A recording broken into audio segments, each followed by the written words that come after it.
안녕하세요. 엉클존입니다. 어떤 자료들을 살펴보게 되면 사료회사들이 대부분 가장 많이 투자하는 곳이 사료 포장지예요. 여러분들은 아마 모르셨을 거예요.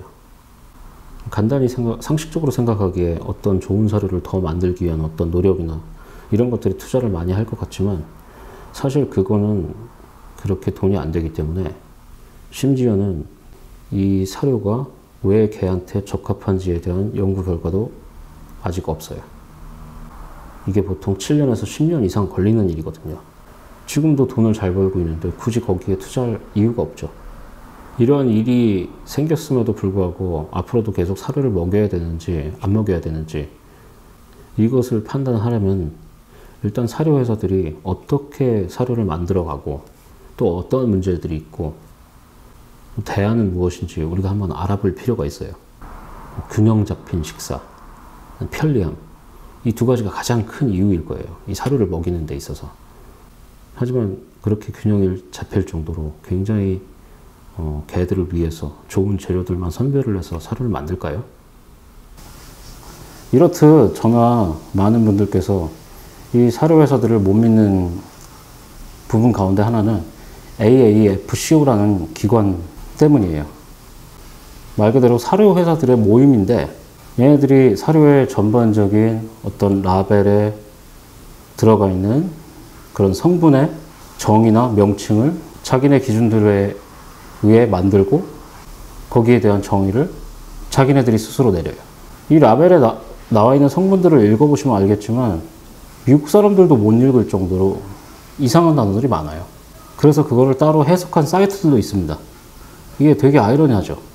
그렇게 어렵고 모호하게 정의를 해놓고선 과연 누구더러 그거를 읽으라는 건지 그것도 의문이고요. 그리고 AAFCO에서 매년 어떤 간행물 같은 거를 정기적으로 발행을 해요. 그런데 여기 보면은 자기네들이 사료 안에 들어가도 될 그런 성분의 리스트를 쫙 나열해 놓은 것이 있어요. 개인적으로 그 리스트를 보려면은 100불 정도의 돈을 내야 돼요.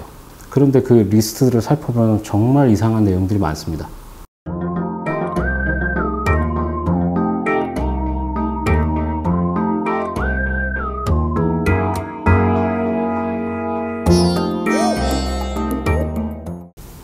정말 여러분들이 보시기에도 말도 안 되는 성분들이 많죠. 그리고 또 하나, 사료 포장지에 어떤 문구나 이런 것에 대해서 규정을 해놓은 것들이 있어요. 그 중에 하나가 내추럴 하면 굉장히 자연적이고 굉장히 막 몸에 좋고 이럴 것 같은 생각이 들지 않으세요? 그런데 이 정의를 보면 굉장히 웃깁니다.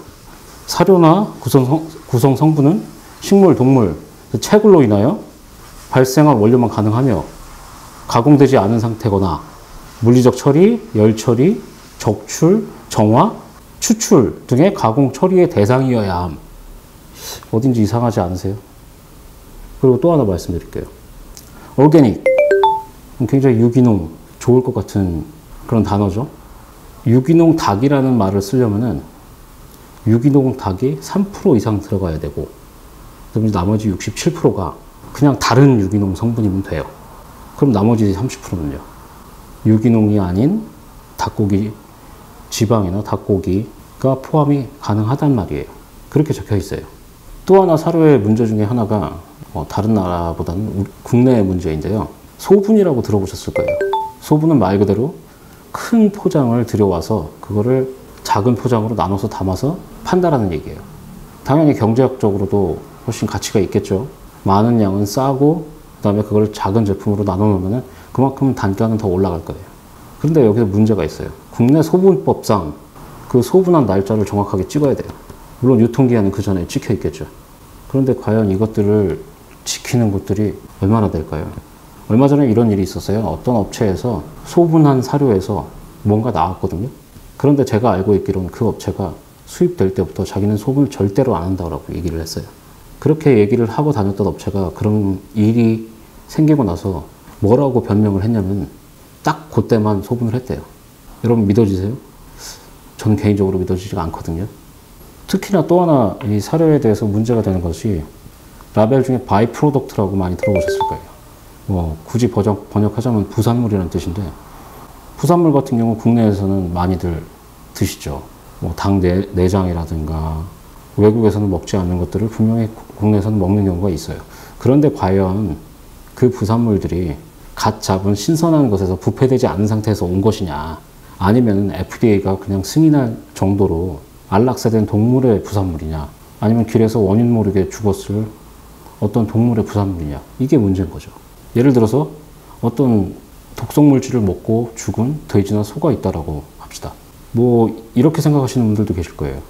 뭐 어차피 내장 쪽에 문제가 생겼으니까 그것을 제거하고 나머지 살이나 이런 것들은 뭐 사람이 충분히 섭취를 해도 괜찮지 않겠느냐.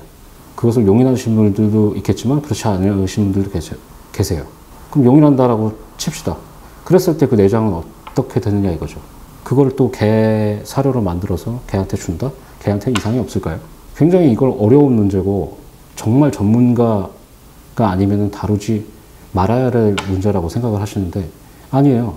굉장히 상식적으로만 접근을 해도 얼마나 잘못된 것이고 얼마나 잘못된 일들이 벌어지고 있는가에 대해서는 여러분들도 판단하실 수 있으세요. 네, 여기까지 엉클존이었고요. 좋아요, 구독 부탁드립니다.